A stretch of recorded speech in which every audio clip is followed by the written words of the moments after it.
और मैं हूं आपके साथ मुस्कान। स्वागत है आप सभी का एएनबी न्यूज एक्सप्रेस में।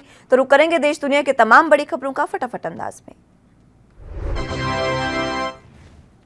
भारतीय सेना के नायकों को आज राष्ट्रपति रामनाथ कोविंद द्वारा वीरता पुरस्कार से सम्मानित किया गया। इस दौरान कुछ वीरों को मरणोपरांत भी सम्मान मिला। राष्ट्रपति भवन में आयोजित अलंकरण समारोह में प्रधानमंत्री नरेंद्र मोदी और रक्षा मंत्री राजनाथ सिंह ने भी हिस्सा लिया।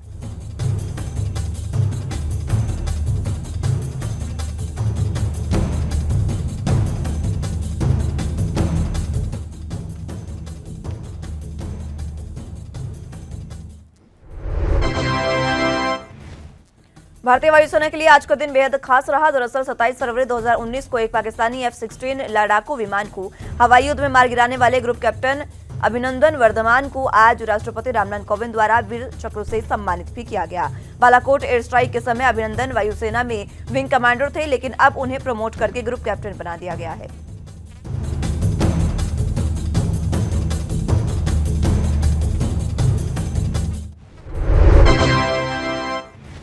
प्रधानमंत्री नरेंद्र मोदी 25 नवंबर को गौतम बुद्ध नगर के जेवर में इंटरनेशनल एयरपोर्ट का शिलान्यास करेंगे। प्रधानमंत्री के साथ योगी आदित्यनाथ भी इस कार्यक्रम में मौजूद रहेंगे। इसके लिए तैयारी जोर शोर से चल रही है। कार्यक्रम में सुरक्षा के मद्देनजर कई महत्वपूर्ण निर्णय भी लिए गए हैं।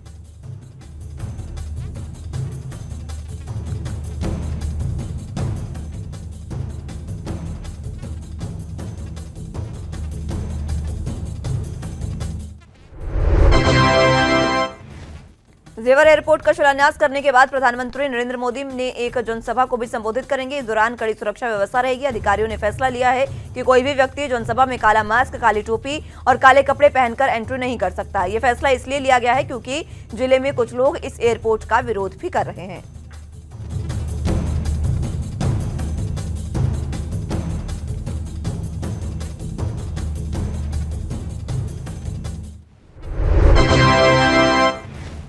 राजस्थान में रविवार को अशोक गहलोत के कैबिनेट का विस्तार हो गया है। इस मंत्रिमंडल विस्तार में 11 कैबिनेट मंत्री बने हैं, वहीं 4 राज्य मंत्री बने हैं। इस मंत्रिमंडल विस्तार के बाद सभी की नजर इस बात पर टिकी थी कि आखिर इस कैबिनेट में किसको कौन सी जगह मिलेगी।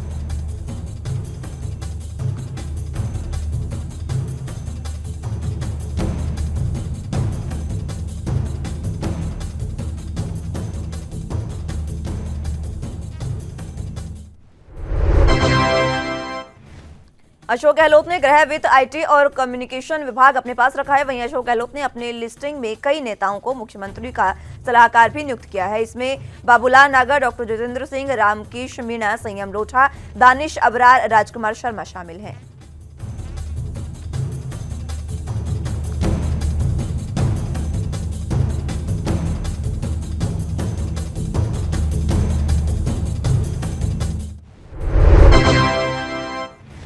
त्रिपुरा हिंसा के विरोध में प्रदर्शन कर रहे तृणमूल कांग्रेस के कार्यकर्ताओं से आज गृहमंत्री अमित शाह ने मुलाकात की है। इसके बाद गृहमंत्री ने राज्यपाल राज्य के सीएम विप्लव देव से हिंसा को लेकर रिपोर्ट भी मांगी है। मुलाकात के दौरान टीएमसी सांसदों ने सियोनी घोष की गिरफ्तारी के खिलाफ एक ज्ञापन भी सौंपा।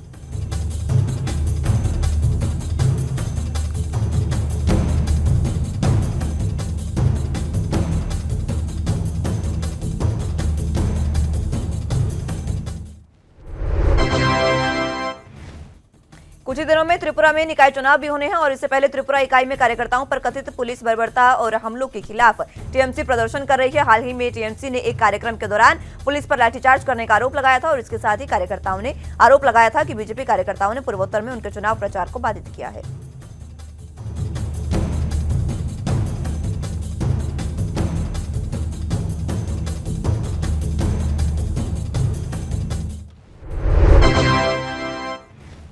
पश्चिम बंगाल की मुख्यमंत्री ममता बनर्जी ने बातचीत में कहा कि त्रिपुरा में जो अत्याचार हो रहा है बीजेपी शासित राज्य में गणतंत्र कंकाल में तब्दील हो चुका है। शाइनी जैसे कलाकार को भी गिरफ्तार कर लिया गया है। उसके खिलाफ हत्या की कोशिश का मामला बना दिया गया है। कल से वो सलाखों के पीछे है।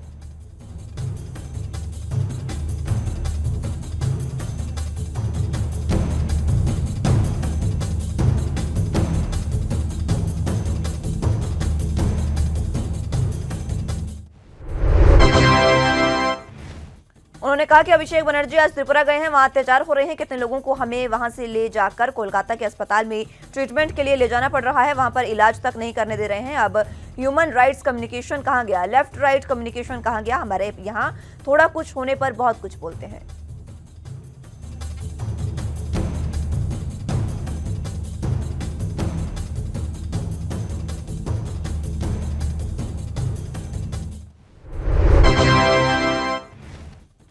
ममता बनर्जी ने कहा कि आज मैं दिल्ली में हूं और परसों मेरी प्रधानमंत्री से मुलाकात तय है। मेरे राज्य की काफी सारी बातें हैं, खासकर बीएसएफ के मुद्दे पर मैं बात करने जा रही हूं। बलपूर्वक मैं जमीन पर कब्जा करने नहीं दूंगी। बीएसएफ मेरे दुश्मन नहीं थे, वो मेरे दोस्त हैं, लेकिन बीजेपी जिस तरीके से एजेंसी के माध्यम से जमीन के दाखिल करने की कोशिश कर रही है, ये सही नहीं है।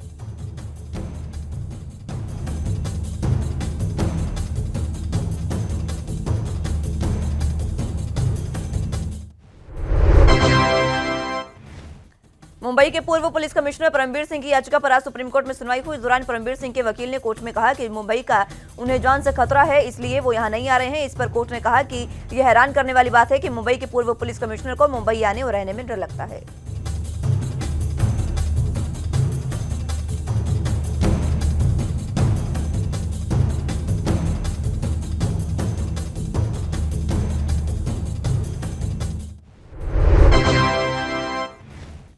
परमबीर सिंह ने सुप्रीम कोर्ट में संरक्षण देने की याचिका दायर की थी। पिछली सुनवाई के दौरान कोर्ट ने कहा था कि जब तक परमबीर सिंह ये नहीं बताते हैं कि वो कहां पर हैं, तब तक संरक्षण नहीं दिया जा सकता। परमबीर सिंह ने यह भी बताया कि वो सीबीआई के सामने पेश होने को तैयार हैं, जिसके बाद कोर्ट ने राहत देते हुए उनकी गिरफ्तारी पर रोक लगा दी है और अब इस मामले में 6 दिसंबर को सुनवाई होगी।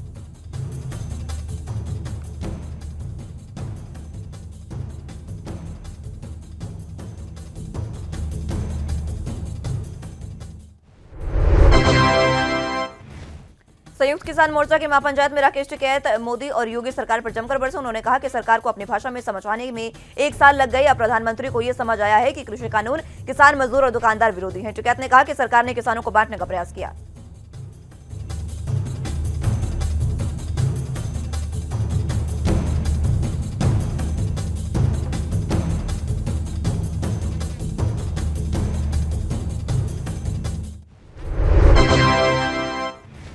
उन्होंने कहा कि इस कानून को लेकर केंद्र सरकार झूठ बोल रही है कि कमेटी बना रहे हैं, जबकि 2011 में जब प्रधानमंत्री नरेंद्र मोदी गुजरात के मुख्यमंत्री थे, तब उनकी अध्यक्षता में गठित कमेटी ने तत्कालीन मनमोहन सिंह सरकार को रिपोर्ट सौंपी थी कि किसानों के लिए एमएसपी लागू करे। ये रिपोर्ट पीएमओ में रखी है, उसे लागू ही कर दे, नई कमेटी की कोई जरूरत नहीं है।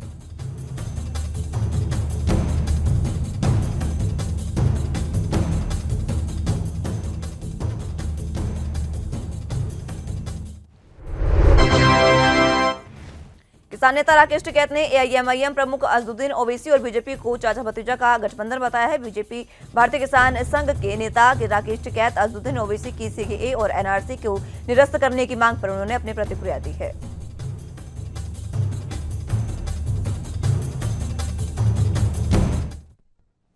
बुलेटिन में यहां वक्त एक छोटे से ब्रेक का है, फौरन हाजिर होंगे।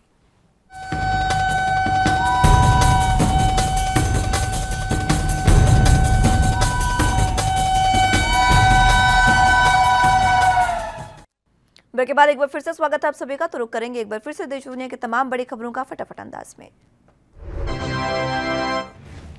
किसान नेता राकेश टिकैत ने कहा कि ओवैसी और बीजेपी चाचा भतीजे का एक गठबंधन साझा करते हैं, उन्हें इस बार में टीवी पर बात नहीं करनी चाहिए, वो सीधे पूछ सकते हैं। अजदुद्दीन ओवैसी ने रविवार को सीएए और एनआरसी को निरस्त करने की मांग की थी और चेतावनी दी थी कि अगर दोनों कानूनों को खत्म नहीं किया गया तो प्रदर्शनकारी सड़कों को शाहीन बाग में बदल देंगे।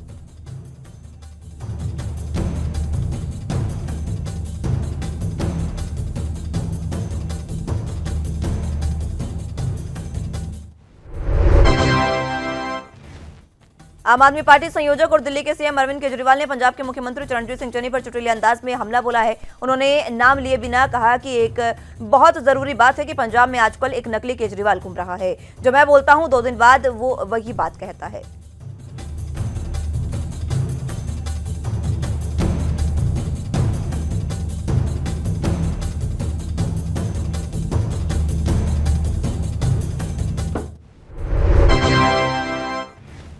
अरविंद केजरीवाल ने कहा कि नकली केजरीवाल सिर्फ बोलता है, करता नहीं है, क्योंकि वो नकली है। केजरीवाल ने लोगों को कहा कि उससे बचकर रहना काम सिर्फ असली केजरीवाल ही करेगा। केजरीवाल सोमवार को पंजाब के मोगा में पहुंचे थे, जहां पर उन्होंने तमाम बातें कही।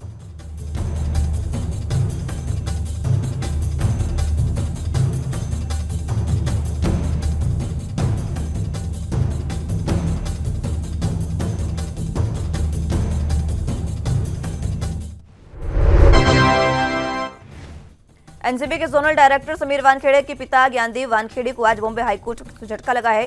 उन्होंने नवाब मलिक को उनके परिवार के खिलाफ बयान देने से रोकने की मांग की थी। कोर्ट ने उनकी मांग को ठुकरा दिया है। वानखेड़े की याचिका पर अदालत ने कहा कि डिफेंडेंट को राइट टू स्पीच का अधिकार है।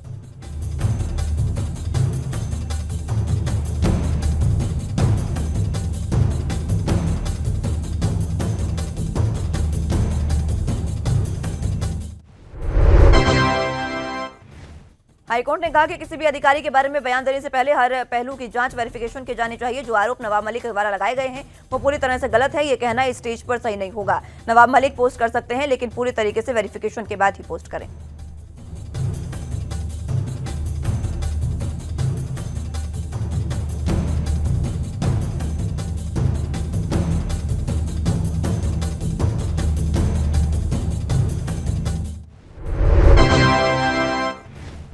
केंद्र सरकार ने हाल ही में पेट्रोल पर 5 रुपए और डीजल पर 10 रुपए वैट की कटौती की थी। उसके बाद भारतीय जनता पार्टी और एनडीए शासित राज्यों में भी अपने अपने स्तर पर वैट घटाए गए थे। हालांकि कांग्रेस या विपक्षी दलों के नेतृत्व वाले राज्यों ने वैट में कटौती में देरी की है।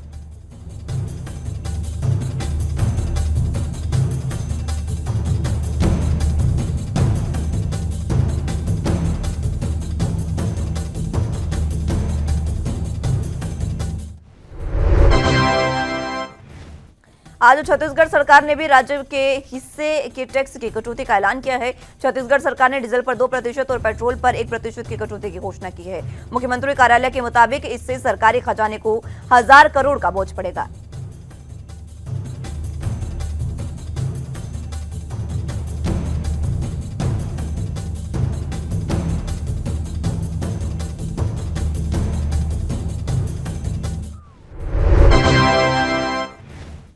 मुख्यमंत्री पुष्कर सिंह धामी ने कहा कि राज्य में महिला स्वयं सहायता समूहों को 20 लाख तक का ब्याज रहित लोन दिया जाएगा। मुख्यमंत्री आवास में आयोजित संवाद कार्यक्रम में मुख्यमंत्री पुष्कर सिंह धामी ने यह घोषणा की है। संवाद कार्यक्रम में महिलाओं ने सीएम के सामने कहा कि 5 लाख की सीमा में काम नहीं हो पा रहा है। इस पर मुख्यमंत्री ने अधिकारियों को निर्देश दिए और जरूरतमंदों से आवेदन मांगे।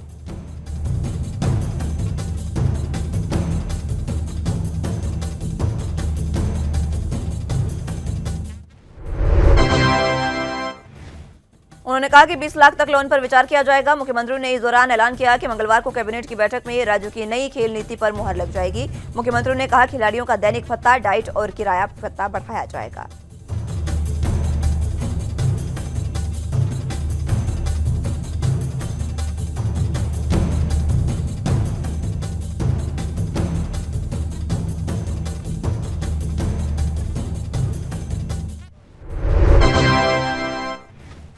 विधानसभा चुनाव से पहले सियासी सरगर्मियां जोरों पर है और यूपी में बहुजन कल्याण यात्रा पर निकले रिपब्लिकन पार्टी ऑफ इंडिया के अध्यक्ष और केंद्रीय मंत्री रामदास अठावले सोमवार को वाराणसी पहुंचे। सर्किट हाउस में पत्रकारों से बातचीत के दौरान उन्होंने कहा कि आगामी उत्तर प्रदेश चुनाव में उनको भी पार्टी चुनाव लड़ेगी।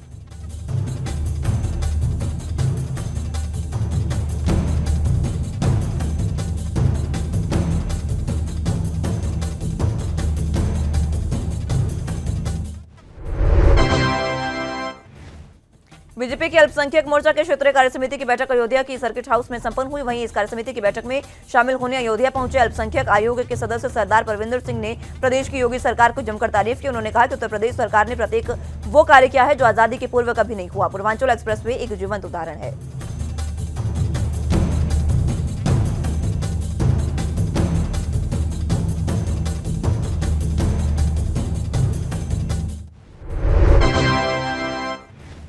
प्रदेश में जहां विधानसभा चुनाव बेहद नजदीक होने से कई राजनीतिक दलों की सरगर्मियां तेज हो गई है, तो वहीं हल्द्वानी पहुंचे बीजेपी के प्रदेश अध्यक्ष मदन कौशिक का कहना है कि बीजेपी का पूरे प्रदेश और हर विधानसभाओं में प्रबुद्ध जनों के साथ बैठकें और सम्मेलन जारी है।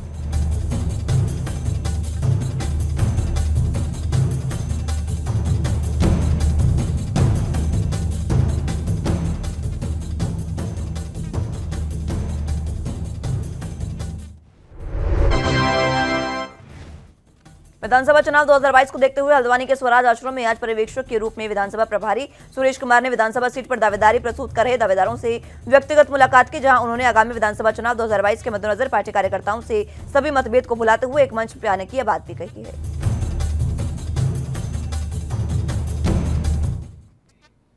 वक्त एक छोटे से ब्रेक का है, फौरन हाजिर होंगे।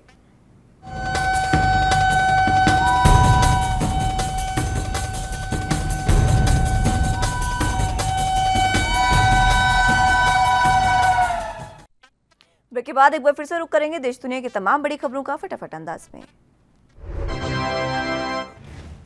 उत्तराखंड के काशीनगर के कांग्रेस अध्यक्ष संदीप सहगल एडवोकेट ने चुनावी सरगर्मियों के बीच विपक्ष पर निशाना साधा और कहा कि इन दिनों जो भी निर्माण कार्य हो रहा है उसमें गुणवत्ता पर कतई ध्यान नहीं दिया जा रहा। आपको बता दें कि एक भेंटवार्ता के दौरान कांग्रेस अध्यक्ष ने क्षेत्रीय विधायक हरभजन सिंह चीमा पर जमकर निशाना साधते हुए कहा कि स्थानीय विधायक ने 20 सालों में अपने कार्यकाल में झूठ बोलने के अलावा कुछ नहीं किया।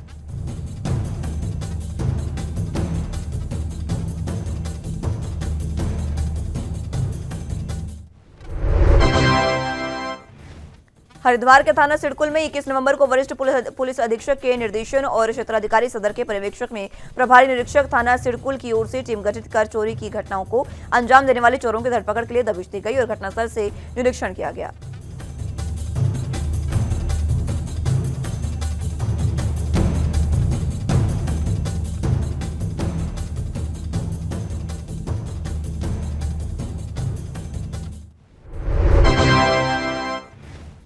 हरियाणा के अंबाला में इस बार डेंगू का प्रचंड रूप देखने को मिल रहा है। अभी तक डेंगू के 600 से ज्यादा मामले सामने आ चुके हैं। आज अंबाला की समाज सेवी संस्था मेरा आसमान ने डेंगू मुक्त अभियान की शुरुआत की है, जिसके तहत अंबाला में मच्छरों और लार्वे पर रोक लगाने के लिए घरों और नालियों की सफाई की।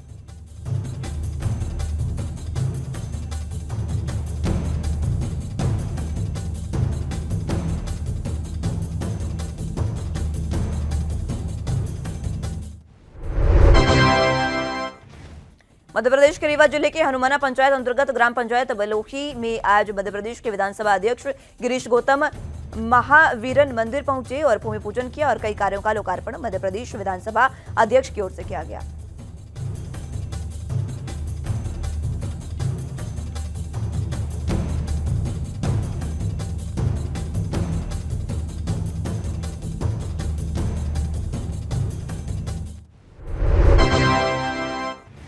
यूपी के सितारपुर से एक सनसनीखेज मामला सामने आया है। थाना पिसावा इलाके के मुंडा कला गांव में ससुराल आए युवक ने अपनी पत्नी और साली की गोली मारकर हत्या कर दी, फिर खुद को भी गोली मार ली, जिसमें युवक की मौत हो गई है। वहीं पुत्री और साली घायल हो गई है। जानकारी मिलती ही मौके पर पहुंची पुलिस ने घायलों को इलाज के लिए अस्पताल में भिजवाया।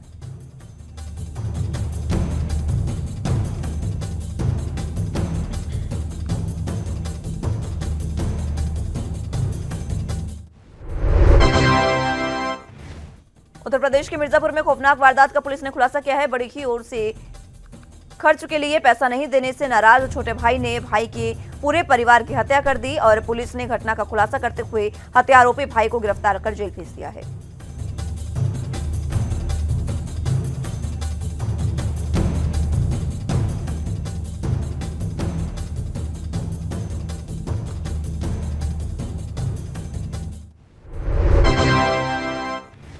रेवाड़ी के कोसली में दिवाली की शाम को दो परिवारों के दो चिराग बुझाने वाले दो शूटरों को पुलिस ने गिरफ्तार कर लिया है। साथ ही वारदात का मास्टरमाइंड भी पुलिस की गिरफ्त में आ चुका है। पकड़े गए आरोपियों में 3 पिस्टल, 1 मैगजीन और 15 जिंदा कारतूस बरामद किए गए हैं।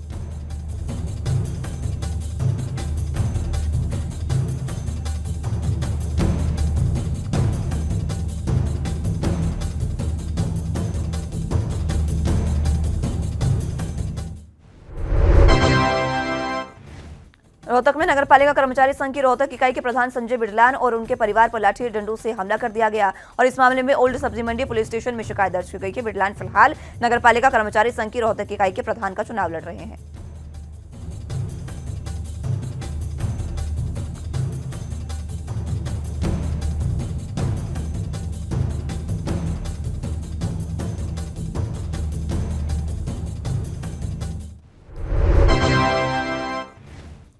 फर्जी कागजात बनाकर नगर की एक फाइनेंस कंपनी से लोन पास कराकर धोखाधड़ी करने के मामले में अनिल कुमार उर्फ माडू को सेक्टर 3 चौकी पुलिस ने गिरफ्तार कर लिया है। उसने लोन लेते समय स्वयं को आर्मी का जवान बताया था। जांच अधिकारी की माने तो गांव रोलियावास निवासी मनोज कुमार ने पुलिस को दी शिकायत में कहा था कि वो उस वक्त फाइनेंस कंपनी में ब्रांच मैनेजर है।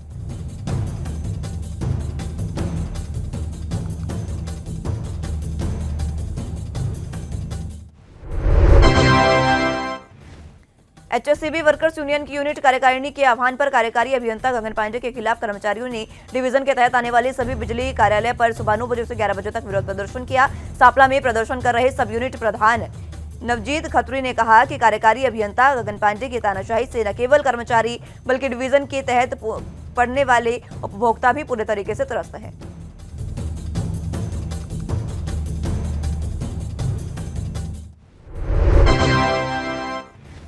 एनसीसी अकादमी रूपनगर में कर्नल एसके शर्मा की देखरेख में चल रहे सेना प्रशिक्षण शिविर में 3 दिनों की क्वारंटीन के बाद कैडेट्स ने पूरे जोश के साथ अभ्यास शुरू किया। हर दिन अभ्यास में जबरदस्त सुधार देखने को मिल रहा है।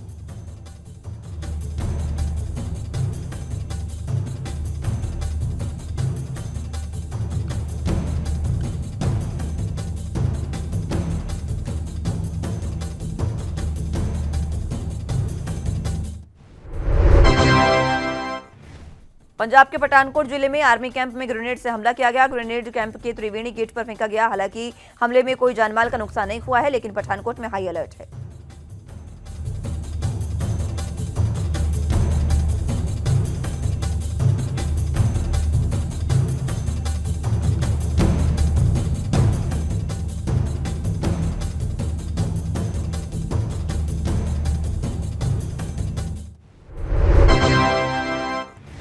छत्तीसगढ़ सरकार ने छोटे भूखंडों के बेचने पर लगी रोक को हटा लिया है। इसका ही परिणाम है कि अब तक राज्य के 2,67,000 से ज्यादा छोटे भूखंड के मालिकों ने रजिस्ट्री की है, जिससे भूखंड मालिकों को अपनी जरूरत के हिसाब से बेचने और खरीदने करने की छूट मिलने से उन्हें फायदा हुआ है।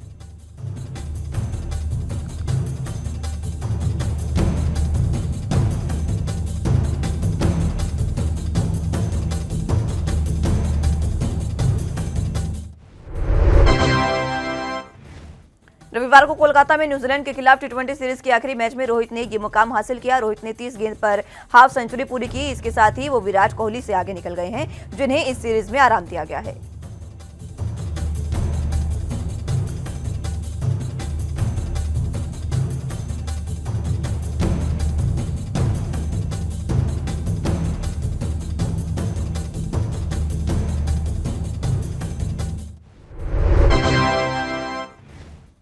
बांग्लादेश की महिला क्रिकेट टीम ने वर्ल्ड कप क्वालिफायर के अपने अभियान की शुरुआत जीत के साथ की। रविवार 21 नवंबर को निगार सुल्ताना की कप्तानी वाली बांग्लादेशी टीम ने हरारे स्पोर्ट्स क्लब में पाकिस्तान को 3 विकेट से मात दी।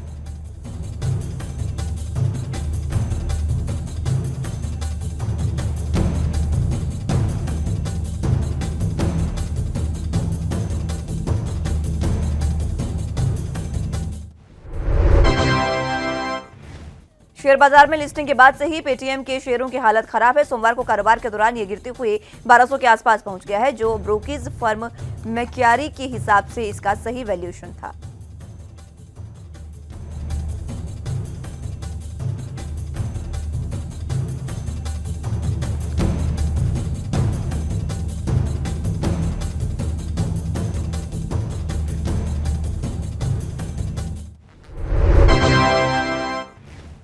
बॉम्बे स्टॉक एक्सचेंज सेंसेक्स में आज 7 महीने की सबसे बड़ी गिरावट दर्ज की गई है।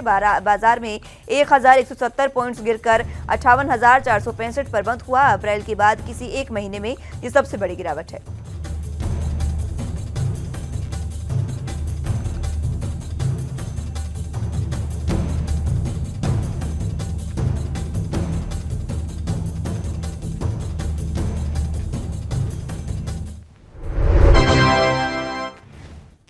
देश के आम आदमी को बैंकिंग सुविधा से जोड़ने के इरादे से शुरू की गई प्रधानमंत्री जनधन योजना खाताधारकों से एसबीआई ने 2017 से 2019 तक महीने में 4 से अधिक डिजिटल लेनदेन पर हर बार 17.70 रुपए शुल्क वसूलता रहा। आईआईटी बॉम्बे की रिपोर्ट के अनुसार ये खुलासा हुआ है कि इस दौरान बैंक ने करीब 164 करोड़ रुपए कमाए।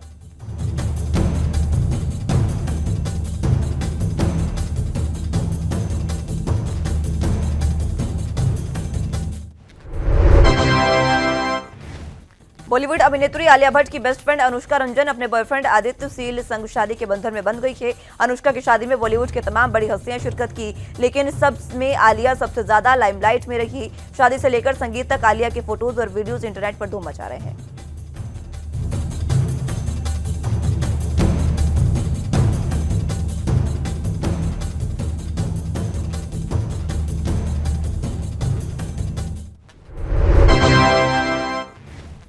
अजय देवगन ने बॉलीवुड में 30 साल पूरे कर लिए हैं। उनकी डेब्यू फिल्म फूल और कांटे 1991 में 20 नवंबर को रिलीज हुई थी। अजय की उनकी पहली फिल्म कैसे मिली, इसके पीछे भी एक दिलचस्प किस्सा है। यहाँ की अजय ने जब दोस्तों से अपने एक्टर बनने की बात कही थी, तब भी सभी ने उनका मजाक उड़ाया था।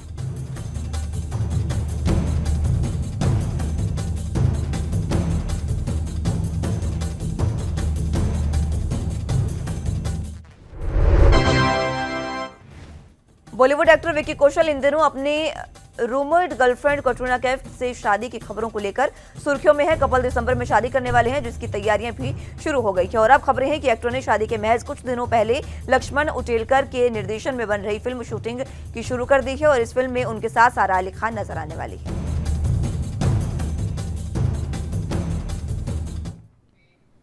फिलहाल के लिए एएनपी न्यूज एक्सप्रेस में मेरे साथ बस इतना ही। आप जुड़े रहिए एएनपी न्यूज के साथ। नमस्कार।